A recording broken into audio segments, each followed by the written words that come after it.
Bonjour à tous, bienvenue dans une nouvelle vidéo des lectures de Pipin, j'espère que vous allez bien. Et aujourd'hui les amis, je filme avec une canicule de l'enfer. Mais ils ont annoncé cette canicule pour toute la semaine quasiment, donc peu importe le jour pour lequel je filmerai, j'aurai chaud. Donc j'ai relevé mes cheveux, j'ai quelque chose de super léger pour essayer de combattre tout ça. Un ventilateur pas loin, j'espère que vous n'entendrez pas trop son vrombissement. Bref, c'est l'été, et l'été est arrivé, puissance 12, on va pas se plaindre, mais c'est vrai qu'il fait quand même un petit peu chaud. Et qui dit qu'il fait un petit peu chaud, dit que on va essayer de récupérer un peu de fraîcheur en se mettant à l'ombre pour lire quelques petites choses. Et en parlant de quelques petites choses, j'ai craqué pour une petite chose justement, que j'ai trouvée sur Vinted. Parce que j'étais en train de traîner dessus complètement par hasard et je l'ai vu et je me suis dit que mais ce serait très chouette de pouvoir le découvrir parce que je vous en ai parlé il n'y a pas longtemps de cela. Tessa Collins avec Le parfum des fleurs sauvages, le premier tome, La Fillot d'Alia. Et si j'enlève ce bandeau, hop, regardez comme elle est jolie cette couverture.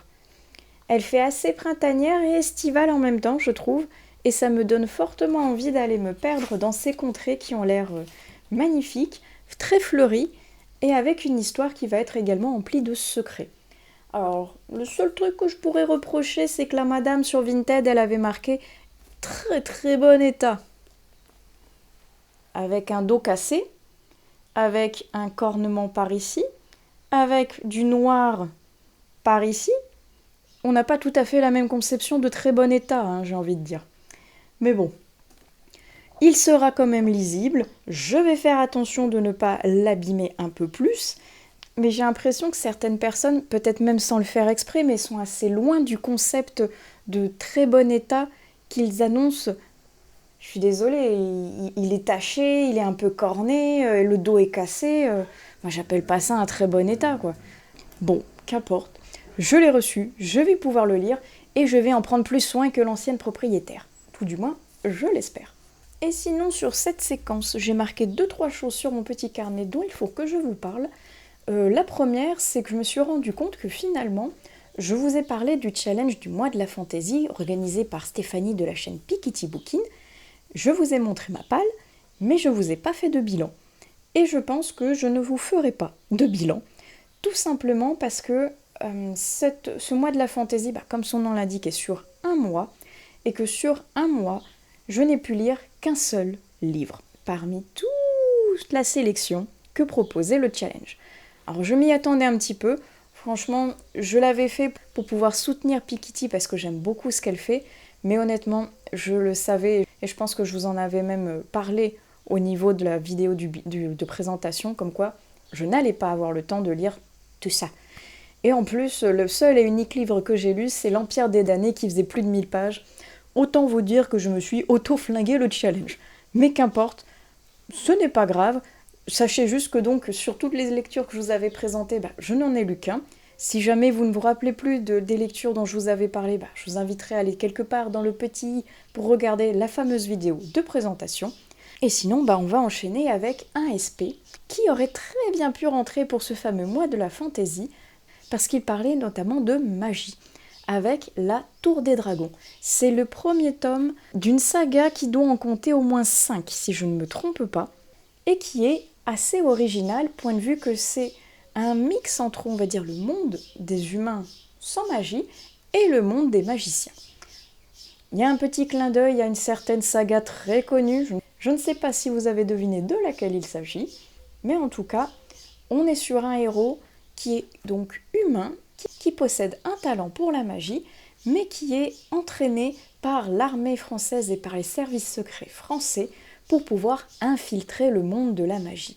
Parce qu'il y a quand même très peu de monde qui sont au courant que ce monde existe, et comme tout bon humain capitaliste qui se respecte, ceux qui savent que ce monde existe ont fortement envie de l'infiltrer pour aller piller les ressources, bien sûr. Alors, il y a une partie un petit peu scientifique quand même à la clé pour venir apprendre, comprendre et compagnie, mais c'est quand même beaucoup pour aller récupérer pas mal de nouvelles technologies, et pourquoi pas des denrées rares et compagnie. Et donc, notre héros va devoir infiltrer une école de magie pendant laquelle il devra étudier pendant au moins 3 ans. Et le système de magie est super original, ça j'ai beaucoup aimé, parce ils seront donc répartis en fonction de leur niveau, on va dire, de magie. Et ce niveau de magie, il va être concentré dans un petit globe qui va changer de couleur en fonction de leur évolution déjà au sein de leur année scolaire. Et la couleur va changer, et plus elle va tendre vers une couleur foncée, comme par exemple du bleu ou du mauve, plus le mage va être puissant. Et on commence avec une couleur un petit peu blanchâtre, jaune, qui va devenir orangé, puis rouge et compagnie, comme ça, vers donc la plus haute couleur. Donc ça, j'ai trouvé ça très sympa, avec un système donc un petit peu scolaire, académique, et en même temps un petit peu punchy, bagarre, action, comme ça, parce que justement, notre héros doit s'infiltrer, mais pour réussir à s'infiltrer, il doit quand même effectuer certaines missions en secret, et il va se faire des ennemis au sein du monde magique aussi, évidemment. Donc il y a de très bonnes idées, même si c'est très court, parce que pour une saga de fantasy, il fait moins de 100 pages. Alors c'est un premier tome certes, donc il est quand même en plus assez introductif, mais il va très très très très vite. Si bien que j'étais arrivée à la fin du tome, et je me suis dit, mais je pense que j'ai loupé plein de choses, parce que justement, tout est presque survolé. Alors l'auteur m'a dit que oui, en effet, le premier tome était introductif et concis à la fois, et qu'il allait s'étoffer parce qu'il avait beaucoup de choses à dire en fonction justement des prochains tomes. Et également, j'avais trouvé que le héros était un héros en bonne et due forme, avec lequel il a plein de péripéties, mais qu'il arrive à tout faire quasiment du premier coup, ou de manière innée, ou par un coup de chance. Et pareil, l'auteur m'a dit que oui, il allait commencer à rencontrer des difficultés et à galérer, pareil, au niveau des prochains tomes. Donc ça promet quand même quelque chose d'assez évolutif, qui va peut-être combler les premières lacunes que moi en tout cas j'ai décelées, mais qui je pense ne va pas déranger tout le monde non plus. Très intéressant, et je vous invite à le suivre au niveau des réseaux sociaux, parce qu'il propose pas mal de mise en avant de ses romans qui je pense pourraient plaire à beaucoup de monde. Et sinon, avant de clôturer cette vidéo, je vais vous parler des 2 dernières lectures que j'ai effectuées, et qui sont de déception malheureusement. Ah, j'étais triste parce que je pense que j'avais mis la barre beaucoup trop haut pour les deux, et que j'avais énormément d'attentes, et que du fait justement que j'en attendais beaucoup trop, ça ne l'a pas fait, j'ai été déçue. Et je suis très triste parce que le premier, je vous bassine avec depuis pas mal de temps, et je l'avais reçu à mon anniversaire parce qu'il avait l'air incroyable, et je suis très triste de ne pas avoir apprécié à sa juste valeur. Hurlement de Alma Katsu. Je vous en avais parlé dans le précédent vlog, si je ne me trompe pas, où j'avais à peine commencé la lecture, j'étais avec une 80 pages à peu près. Depuis, je l'ai terminé. Et c'est pas ce que j'attendais. Tout du moins pas au niveau, je pense, auquel je l'attendais. Parce que l'histoire est vraiment chouette, parce qu'on est avec ces voyageurs, avec ce convoi de pionniers qui va traverser les États-Unis pour se rendre jusqu'en Californie et essayer de trouver un petit peu la terre promise, l'Éden, le remède à tous leurs problèmes. Mais pour ça, ils doivent traverser beaucoup d'États, et ils vont devoir endurer la faim, le froid, la chaleur, la dénutrition, les galères, les problèmes au sein du convoi, et également des problèmes un petit peu fantastiques derrière, parce qu'ils sont poursuivis par quelque chose. Est-ce des créatures? Est-ce que c'est le malin? Il fallait donc le lire pour le découvrir, et honnêtement, moi j'attendais beaucoup de ce concept de côté un petit peu fantastique au sein d'un de ces convois, et je trouve qu'il est assez survolé, on le touche à peine du doigt, on n'ose pas trop rentrer dans le côté fantastique, et sans vous spoiler, j'ai l'impression que justement on tend à nous faire penser qu'il y a un côté fantastique derrière, et en même temps on essaye de nous le démystifier en mettant ça sur le compte de la folie humaine. On hésite, on ne sait pas trop vers lequel des deux balancer, et c'est fort dommage, parce que comme je vous dis, j'en attendais vraiment beaucoup. Alors peut-être que c'était dû au fait aussi que je trouvais que ça ressemblait à 1883, comme je vous disais également plus tôt, le préquel de Yellowstone. Il y a énormément de ça, avec beaucoup de similitudes justement de ce convoi qui traverse tous les États, les nombreux conflits qu'il y a à l'intérieur pour pouvoir survivre, pour pouvoir avancer au même rythme, alors qu'il y a des enfants, alors qu'il y a des pauvres et des riches, alors qu'il y en a qui sont à pied et d'autres en attelage, bref. Triste et déçue parce que j'adore ce que fait Sonatine et je suis presque pas habituée, j'ai envie de dire, à ne pas aimer ce que fait Sonatine. Alors c'est pas que je l'ai pas aimé, c'est que je pense, comme je vous dis, que j'ai été déçue. J'avais tellement d'attentes autour de ce titre que il n'a pas été à la hauteur de mes espérances. Et je pense aussi, mine de rien, que, entre guillemets, j'ai été flouée par la couverture qui, déjà, est magnifique, je trouve, avec cette ambiance un peu désertique, cette ambiance, on est perdu au milieu de nulle part, cette roulotte sans personne, sans attelage. Quel lui est-il arrivé? Et moi, je m'attendais à quelque chose de chaud, de désertique, justement. On traverse les États pour aller jusqu'à la Californie, qui est quand même un État réputé pour sa chaleur. On est en plein hiver là-dedans. Pas du tout de saison. Je me suis complètement loupée, entre guillemets, mais je pense que je me suis fait avoir par la couverture qui nous proposait des étendues désertiques avec des tons un petit peu chauds, comme ça j'étais persuadée qu'ils allaient galérer au plein milieu de l'été dans le désert. Bon, c'était le désert de l'hiver. Ok, pourquoi pas, donc si vous voulez le lire en hiver, sachez que c'est la période idéale. Mais si vous l'avez lu dans les commentaires, dites-moi ce que vous en avez pensé. Je sais que certains d'entre vous m'avaient dit qu'ils avaient été déçus et qu'ils attendaient de savoir si j'avais aimé ou non. Je vous rejoins, j'ai été déçue également. Et c'est fort dommage parce que, comme je vous disais, j'en attendais beaucoup.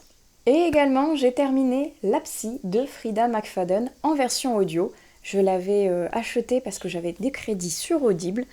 Et un petit peu comme tout le monde, portée par l'élan médiatique autour de cette autrice, j'ai voulu découvrir sa plume et le pourquoi tout le monde en parlait. Alors certes, je ne me suis pas lancée dans la saga de la femme de ménage parce que je vous avouerai qu'il y a, je pense, un tollé médiatique beaucoup trop important pour qu'il m'intéresse, et ça a plus eu tendance à m'exaspérer qu'à attiser ma curiosité pour aller vers ce titre.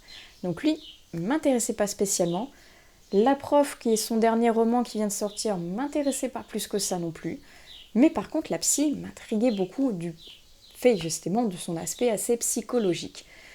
Vite fait en résumé, parce que je vous en ai déjà parlé également dans le vlog précédent, on est sur un couple qui va visiter une maison qu'il souhaite peut-être acheter, et cette maison serait l'ancienne d'une psychiatre extrêmement réputée qui aurait disparu dans d'étranges circonstances. Et au sein de cette maison, il y a une pièce secrète dans laquelle il y a toutes les cassettes de tous les enregistrements que faisait cette psy avec ses patients. Et évidemment qu'il va y avoir la curiosité qui fait que la jeune femme qui visite cet endroit va vouloir écouter les cassettes et essayer de démêler un petit peu le mystère qu'il y a autour de la disparition de cette psy, et peut-être qu'il est caché au sein de ces fameuses cassettes. Et au début j'aimais bien franchement, parce qu'il y avait l'ambiance, comme je vous disais, un petit peu horrifique qui s'installait, avec ce couple qui se rend dans cette maison qui est isolée au milieu d'une forêt, qui vont être bloqués à l'intérieur par une tempête de neige. C'est une immense bâtisse qui est un peu lugubre, qui est un peu isolée, donc qui est emplie de mystères, de secrets. Il y a une lumière allumée à l'étage et personne soi-disant dedans. Ça commençait à être plutôt bien. Je m'attendais presque même à un côté un peu thriller horrifique. Et le côté des cassettes, qu'est-ce qu'elles contenaient ces cassettes? J'ai été intriguée et je pense que là aussi c'est pareil, j'avais beaucoup d'attentes. Vu le tollé médiatique qu'il y avait autour, franchement, de cette autrice, j'avais énormément d'attentes par rapport ne serait-ce qu'à ce titre. Et je trouve qu'il y a eu beaucoup de bruit pour pas grand-chose, malheureusement. Parce que franchement, comme je vous disais, c'était chouette au début, et très vite je me suis lassée de cette histoire, déjà par le caractère insupportable des personnages. Mon Dieu, il n'y en a pas un pour rattraper l'autre là-dedans. Alors c'est pas du point de vue des narratrices qui sont excellentes toutes les deux, tant pour Tricia, donc la personne qui va visiter la maison, que pour Adrienne, la fameuse psy. Les deux personnages sont extrêmement bien faits, et peut-être même un peu trop, parce que justement, elles incarnent parfaitement le personnage, l'une qui est un petit peu excentrique, faux-folle, qui va dans tous les sens, qui agace son monde au possible, et l'autre qui est hautaine, sûre d'elle, extrêmement intelligente, et qui, du fait d'être plus intelligente que la moyenne, dédaigne un petit peu tout le monde. Elle y arrive parfaitement bien à incarner ses personnages, mais, comme je vous dis, les caractères sont exacerbés pour essayer de nous embrouiller un petit peu, j'ai l'impression. Justement, en nous mettant des caractères opposés, en nous mettant par-dessus des personnages masculins parfois toxiques, parfois l'homme idéal, elle essaye de brouiller les pistes. Mais ça marche pas, j'ai envie de dire malheureusement. En tout cas, pour moi, ça n'a pas marché parce que justement, c'était tellement gros les signaux qu'elle envoyait en lui disant « Va là-bas, c'est vers là-bas que je veux t'envoyer, mais ne regarde pas le petit détail que j'ai caché par ici. » Que évidemment que je vais regarder le détail. Ce qui fait que, en regardant ce petit détail, malheureusement, on ne tombe pas dans le piège du gros qu'elle veut nous montrer et le fameux énorme retournement de situation dont elle a apparemment tant l'habitude de jouer, ça n'a pas marché. Au début, j'étais en mode quoi, c'est ça? C'est à ça qu'il fallait s'attendre? Mais c'était presque couru d'avance, j'ai envie de dire. Et donc ouais, non, ça l'a pas fait. Je suis vraiment triste et déçue de ne pas avoir adhéré à la hype qu'il y avait autour de cette autrice. Et honnêtement, vu la déception que j'ai avec la psy, je n'ai mais absolument aucune envie d'aller vers ces autres titres. Je pense que moi je vais m'arrêter là pour la découverte de cette plume, parce que ça l'a pas fait. Alors peut-être de par justement toutes ces personnes qui en parlent, peut-être que quand ce sera tassé autour, j'y retournerai, mais pour le moment, j'ai pas spécialement envie d'aller plus loin. J'ai beaucoup d'autres auteurs qui m'intriguent beaucoup plus.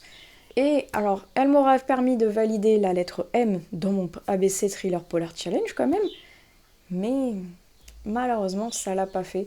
Et je rejoins donc là aussi Ingrid la lectrice qui m'avait dit « Aïe aïe aïe, je viens de le finir ça, j'ai pas accroché ». Moi non plus. Finalement, je te rejoins. Ça l'a pas fait. Et je suis très triste, mais pareil, dites-moi en commentaire. Est-ce que vous l'avez lu? Est-ce que vous l'avez aimé? Est-ce que vous aviez deviné ce qui allait se passer?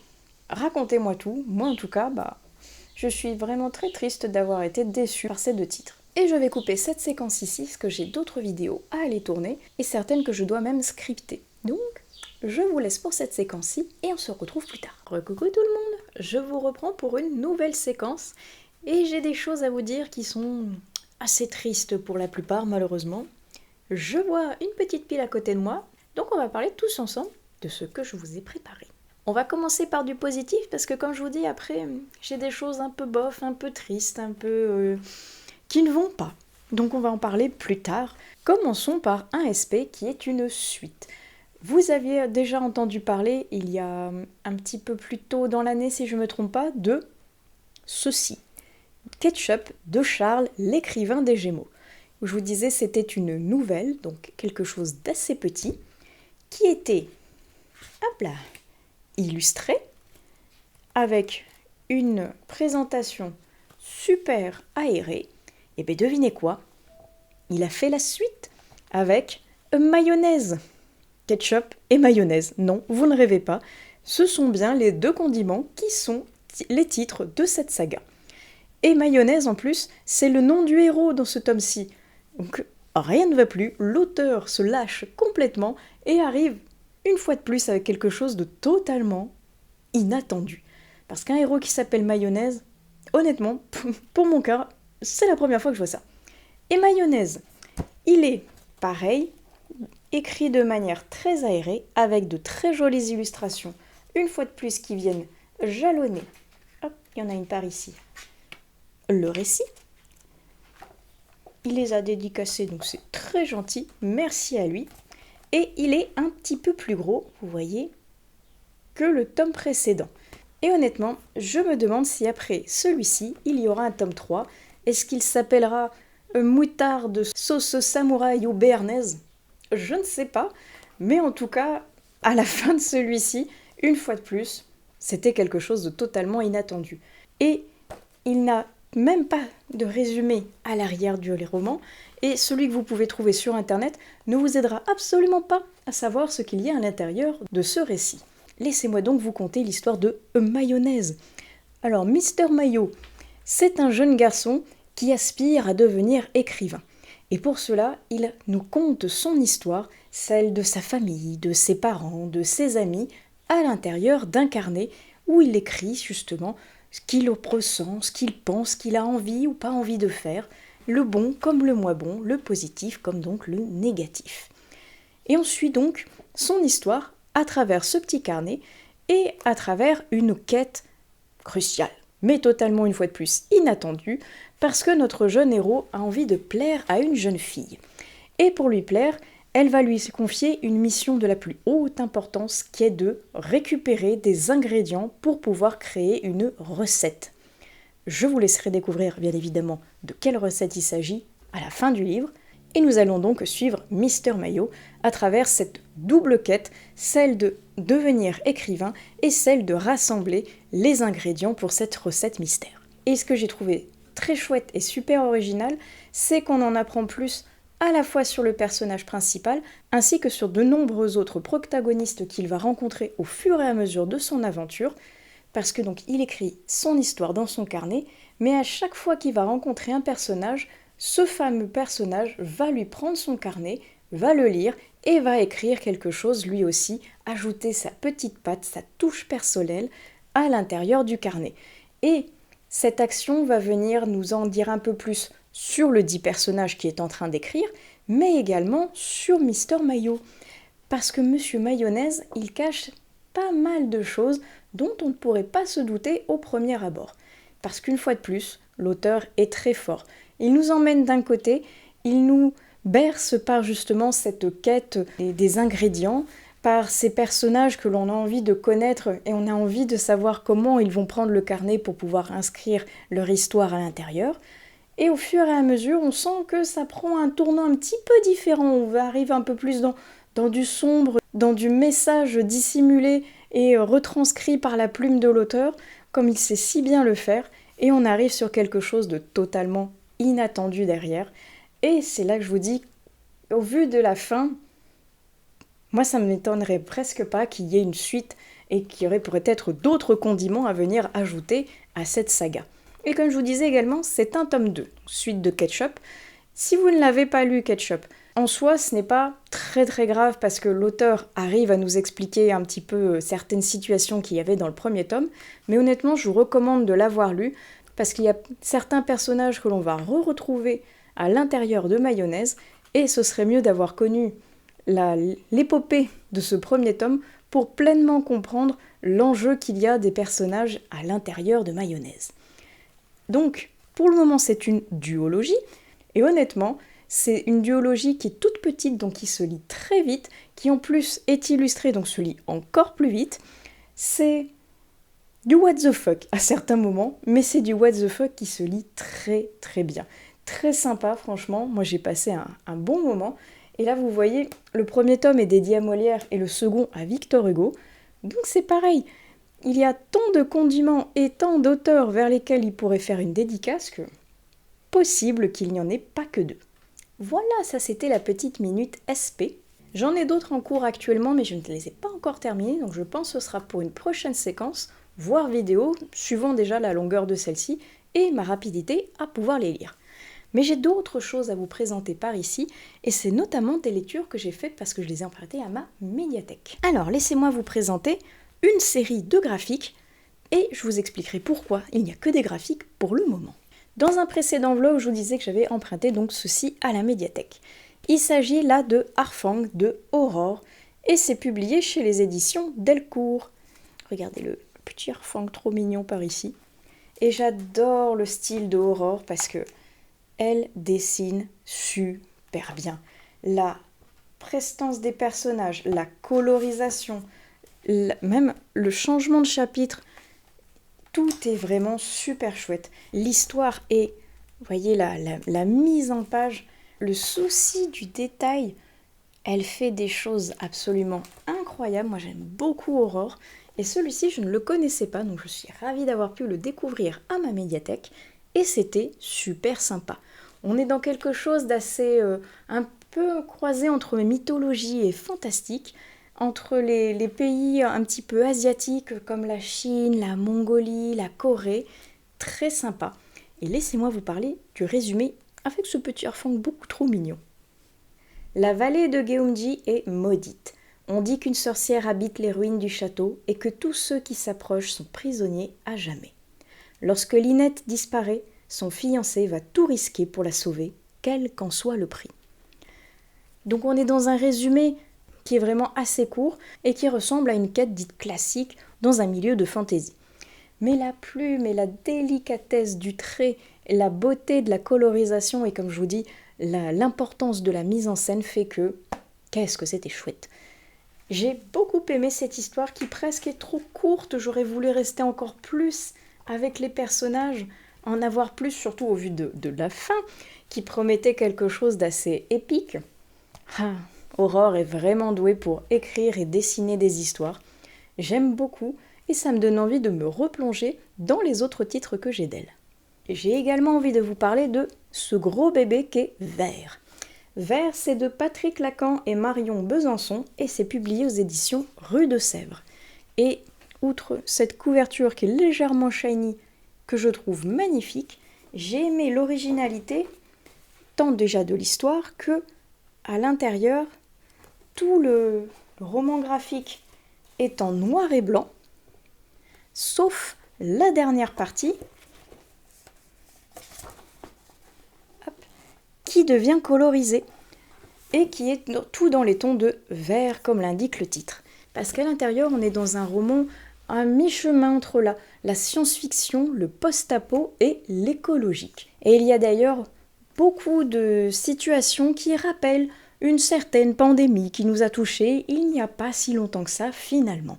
Il y a pas mal de similitudes avec quelque chose, un virus, on ne sait pas exactement ce que c'est, mais quelque chose a touché la population et les personnes commencent à avoir des feuilles qui apparaissent, des fleurs, des végétaux qui fusionnent avec leur corps et qui, sans qu'ils ne sachent pourquoi, commencent à pousser sur eux. Est-ce que c'est dû à un agent chimique? Est-ce que c'est dû à une maladie? Est-ce que c'est dû à, je ne sais pas, quelque chose, une bombe qui aurait explosé, des extraterrestres? On ne sait pas exactement. Toutes les théories sont possibles et envisageables, mais en tout cas, toute la population commence à être petit à petit touchée. Et il va y avoir évidemment les gens qui sont fascinés par cette capacité à fleurir, ce pouvoir des plantes qu'ils ont, et ceux qui vont en avoir très peur, qui vont détester cette nouvelle condition, qui vont crier à l'hérésie, qui vont aller contre ce changement, qui ne vont pas comprendre ce qui se passe et qui vont vouloir détruire ceux qui sont différents. Comme je vous dis, ça fait des échos quand même à ce qui se passe et on est sur une fable un peu écologique où justement la terre, la terre-mère, la nature reprend ses droits, quitte à même infecter les humains. Et c'était vraiment chouette. Presque, la fin n'est pas une fin en soi et c'est très frustrant parce qu'on aurait voulu encore plus, même s'il est déjà costaud. Mais la mise en page est belle, le trait est à la fois doux, délicat et dur en même temps. Il montre bien le problème de la différence, le problème de l'évolution des clans, l'éternel recommencement qu'il va y avoir dès qu'il y aura un changement. Et dès qu'il va y avoir ceux qui sont pour et ceux qui sont contre la nature, ceux qui sont pour l'épanouissement et ceux qui sont pour la richesse. Il va y avoir l'écho avec un petit peu notre monde actuel finalement, où la nature a son importance, mais où il y a également le pouvoir et l'argent qui sont en jeu. Donc une belle découverte, je suis ravie d'avoir pu le découvrir à ma médiathèque parce qu'il était très sympa, même si comme je vous dis, il y a un petit goût d'inachevé avec cette fin qui pour moi n'est pas une fin en soi, et j'aurais bien aimé qu'il y ait un peu plus derrière. Graphique suivant, c'est une BD avec Le Jardin des Fées, le 3e tome. C'est donc toujours de Alouette et Moretti, et c'est toujours publié chez Dracou. Et c'est toujours aussi mignon, moi j'aime beaucoup Hop, je vais vous montrer le design. C'est très joli, les colorisations sont maîtrisées, les planches sont vraiment chouettes. L'histoire se poursuit. Et sans vous spoiler, on est sur une bergère, une gardienne des fées, qui doit trouver un nouveau jardin pour que ces fées puissent s'épanouir. Mais il y a évidemment des embûches derrière, avec des personnes mal intentionnées qui souhaitent récupérer les fées pour leur propre compte, pour les revendre au marché noir, pour les étudier et pour récupérer le venin aussi qu'elles contiennent, pour d'autres noirs desseins. Et je pensais au début que ça allait être une duologie. Un tome 3 est sorti, je me suis dit, ah bah non, finalement ça va peut-être être une trilogie. Et non, au vu de la fin, ça va être une saga. Alors de je ne sais pas combien de tomes, mais ça va être une saga, et j'ai l'impression qu'on va suivre encore pendant longtemps notre jeune héroïne avec ses fées, parce que là ils sont en pleine nouvelle péripétie, et ça donne envie de continuer, d'avoir la suite, et de savoir ce qui va se passer. Et le dernier graphique, les sœurs Grémillé. Qu'est-ce que j'aime cette saga. Je la préfère même à Le Jardin des Fées que je viens de vous présenter, que j'aime pourtant beaucoup. Mais Les Sœurs Grémillé, franchement, c'est une saga que j'adore. C'est toujours de Di Gregorio et Barbucci. Ici, c'est le 6e tome, La Villa des Mystères. Et c'est par contre toujours publié chez Dupuis. Et pareil, là, j'aime tout. J'aime la colorisation. J'aime les personnages, j'aime l'histoire, j'aime la mise en page et j'ai particulièrement aimé ce tome 6 où l'aventure de nos 3 jeunes sœurs est vraiment très très chouette. Parce qu'on est là sur les vacances, donc ça tombe très bien pour la période estivale et les sœurs sont invitées sur une île où elles doivent assister au mariage d'une des amies de leur mère. Sauf que les 3 sœurs sont différentes, il y en a une qui ça l'intéresse pas plus que ça. L'autre, parce qu'elle est passionnée de sport, elle aurait préféré faire une compétition plutôt que d'aller à un mariage dont elle se contrefout. Il y en a une qui est transie d'amour pour son copain et même si le mariage elle aime bien parce que elle est très romantique, elle aimerait bien quand même rester avec son copain. Et la dernière, la plus petite, elle est que pour les animaux et tout ce qui se passe autour mais qui ne concerne pas le monde animal, ça lui passe légèrement au-dessus. Mais ces 3 jeunes filles, elles sont quand même embarquées sur cette fameuse île où elles vont se retrouver nez à nez avec un étrange mystère, des pièces de puzzle disséminées à droite à gauche qui vont les amener vers une énigme. Très très chouette. Il y a de beaux messages une fois de plus à l'intérieur. Il est estival donc franchement il était parfait pour lire cet été. C'est beau, c'est intelligent, c'est bien amené avec des jolis messages comme je vous dis à travers les aventures de ces 3 sœurs. Et je sais que le tome 7 est déjà sorti et j'ai déjà super hâte de pouvoir le découvrir à ma médiathèque parce que franchement c'est une saga que j'aime tout particulièrement. Mais je sais qu'après le tome 7, il n'y a plus rien pour le moment. Donc j'attends, j'espère pouvoir lire et en même temps j'espère ne pas pouvoir lire la suite parce qu'après je serai à la fin de ma saga et il faudra que j'attende que le prochain tome puisse sortir.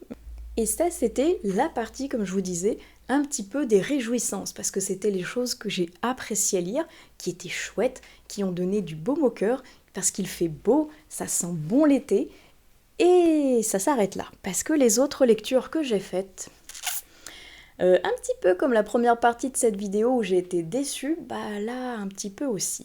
J'ai l'impression qu'au niveau des romans, mis à part ce SP dont je vous ai parlé, que j'ai lu avant, parce que j'attendais de le recevoir en version papier pour vous en parler.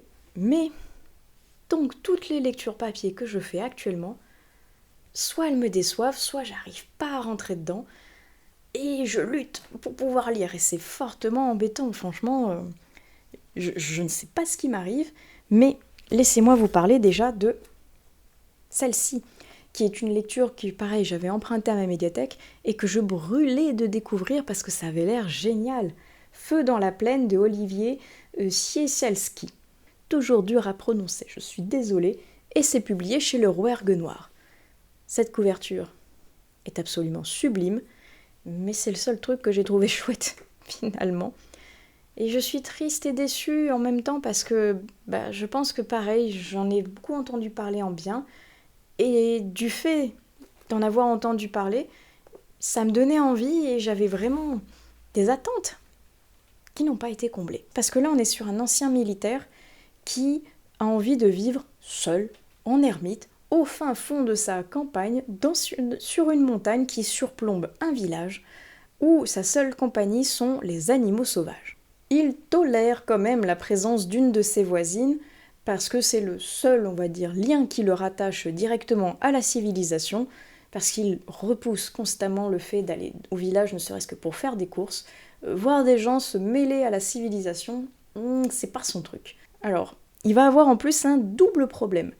Un problème qu'il peut arriver à tolérer, c'est celui de l'arrivée d'une bergère, parce que sur son terrain, il a une bergerie, et le troupeau doit aller paître pendant la belle saison, et donc il lui faut bien évidemment un berger pour les surveiller. Bon, il se dit, bon, c'est que pour un temps compté, et puis de toute façon, la bergerie est quand même assez loin de chez lui, donc un berger c'est quand même assez taciturne finalement, il va lui mettre les moutons d'un côté, il va aller dans la campagne, et le berger il va plus le revoir. Sauf que le berger est donc une bergère, il se dit, bon, c'est pas grave, c'est pareil, elle va aller faire paître ses bêtes, et on n'en parle plus. Mais le deuxième problème, c'est qu'il trouve sur son terrain un chemin qui a été marqué à la bombe de peinture. Sauf que ce chemin, il a été tracé sur sa propriété, sans son autorisation, et on a même élargi le chemin en commençant à tailler des arbres, à déplacer des rochers pour créer un passage dans la montagne. Et ça lui plaît absolument pas.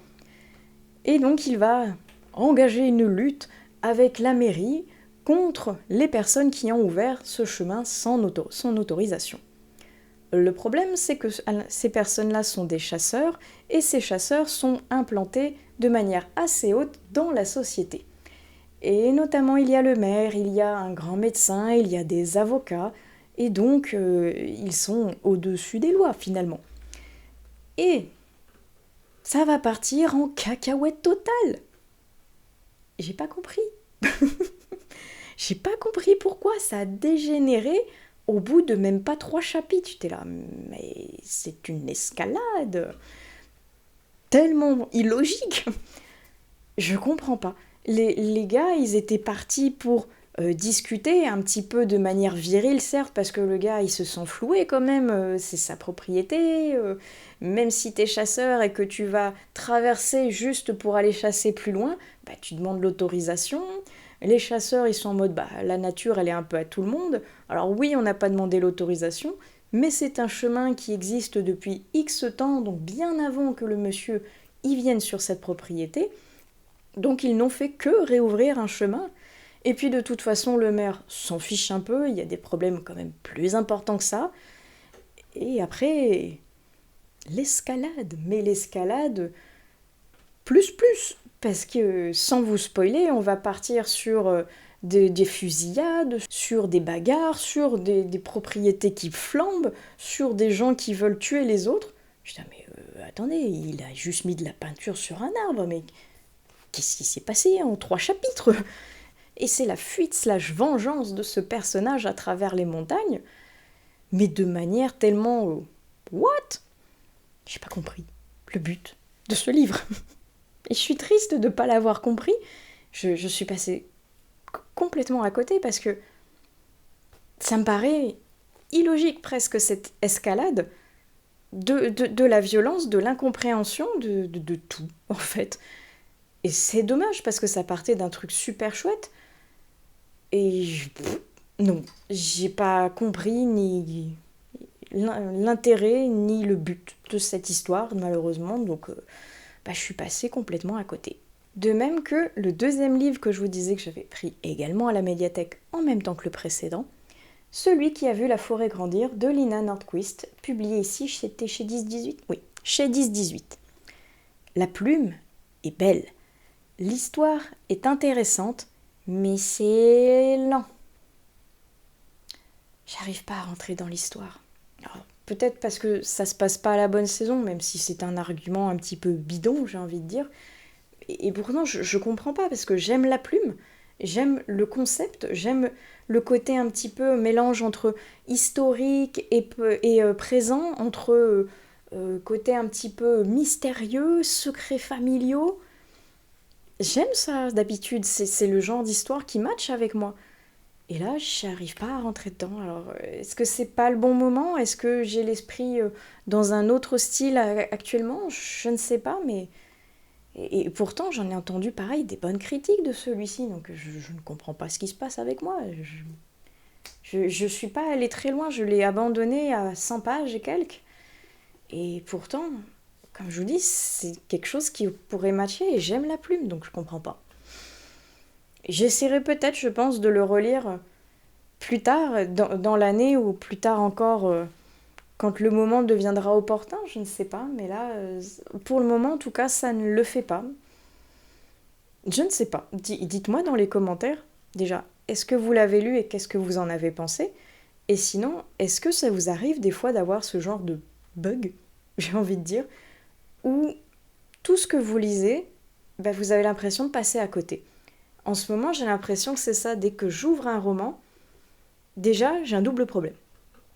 J'ai plusieurs romans que je dois lire, ou que j'ai envie de lire, des SP et des lectures plaisir, et le problème c'est que j'en ai beaucoup.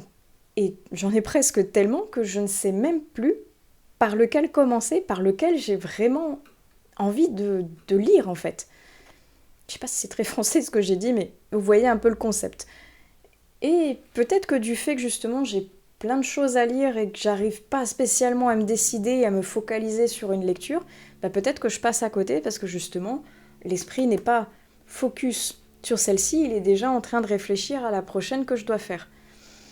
Je ne sais pas, peut-être que c'est ça, peut-être que c'est le fait que ça commence à tirer un peu, j'ai pas pris de vacances depuis X temps, je sens, surtout cette semaine, je sens la fatigue me peser dessus. Je ne sais pas. C'est peut-être un tout, la chaleur, qui fait que, même si aujourd'hui il fait très beau, mais il fait très bon, c'est très agréable de ne pas avoir à subir la chaleur écrasante de la canicule. Là, il fait beau et bon. Je ne sais pas. C'est triste. Je n'arrive pas pour le moment à lire de romans qui me plaisent ou me conviennent. C'est pour ça que je vous ai présenté d'ailleurs quasiment que des graphiques, parce que pour le moment c'est la seule chose que j'arrive à lire et pour laquelle j'arrive à avoir du plaisir en retour de ma lecture. Parce que j'ai passé d'excellents moments avec chacun des graphiques, tandis qu'avec chacun des romans, ça l'a pas fait. C'est une mauvaise passe, c'est une mauvaise série de lectures. Je ne sais pas. La dernière lecture audio que j'ai faite pourtant était excellente. Je suis en train d'en enclencher une autre qui pour le moment a l'air bien, mais qui n'a pas l'air transcendante non plus. Donc à voir, est-ce que c'est celle-ci qui va me faire basculer vers les prochaines lectures qui seront chouettes? L'avenir nous le dira. Et une autre chose aussi qui m'a rendue très triste, et je pense que c'est un petit peu pour ça aussi que j'apprécie pas mes lectures, il y a beaucoup de choses un peu négatives qui se passent en ce moment, et notamment cette dernière nouvelle qui est tombée et qui m'a soufflé. Je m'y attendais absolument pas. Est-ce que vous avez vu passer ceci?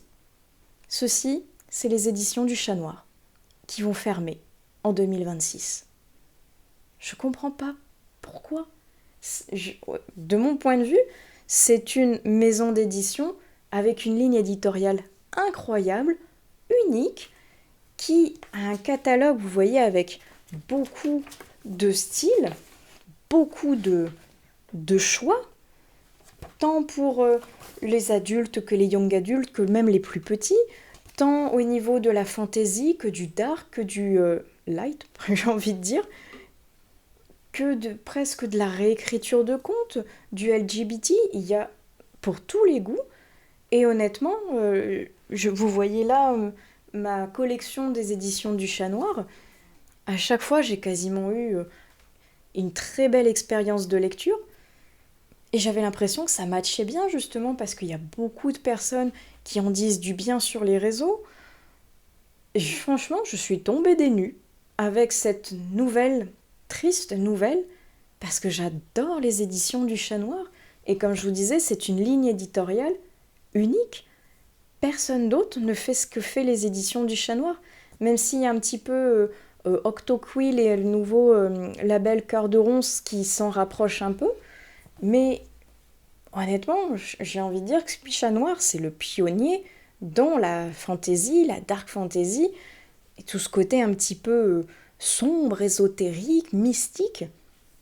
Je suis tellement triste, déçue, et je comprends pas pourquoi elle ferme cette maison d'édition alors qu'elle est incroyable. Je suis étonnée parce qu'en plus ils viennent de mener avec succès une campagne Ulule avec Guimauve en plus, donc une campagne qui a été financée en même pas 24 heures. Donc franchement, quand ils ont dit bah on s'arrête, j'étais mais abasourdie. Franchement, je pensais pas que ça allait mal pour eux parce que chaque campagne Ulule ils l'ont menée avec brio, parce que ils ont justement un catalogue qui est plutôt bien fourni. Est-ce que c'est ça? Le fait qu'il soit peut-être trop fourni, je ne sais pas, mais c'est triste. Alors certainement que bah ça coûte cher, que le livre et son marché se pètent un peu la tronche en ce moment, il est vrai. Le monde n'achète peut-être plus assez de livres. Le papier coûte cher, rémunérer les auteurs coûte cher. Ils ont un site internet, ils font des salons. Peut-être que la gamme est trop étoffée, je ne sais pas. En tout cas, bah, je suis super triste. Et justement, j'avais acheté en début d'année des nouveaux titres, dont certains je me les réservais pour Noël parce que je voulais les mettre dans mon fameux calendrier de l'Avent. Et j'adore les lire à la période de l'automne et d'Halloween parce que c'est exactement le mood, l'esprit de cette maison d'édition.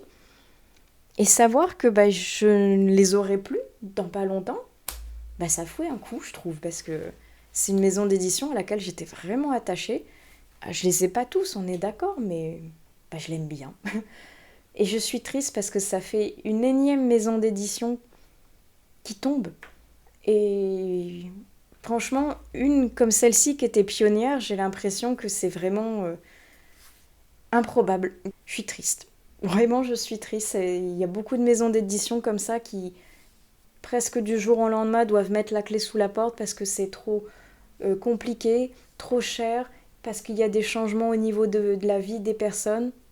Plein de raisons à cela, mais très triste parce que j'aime beaucoup cette maison d'édition.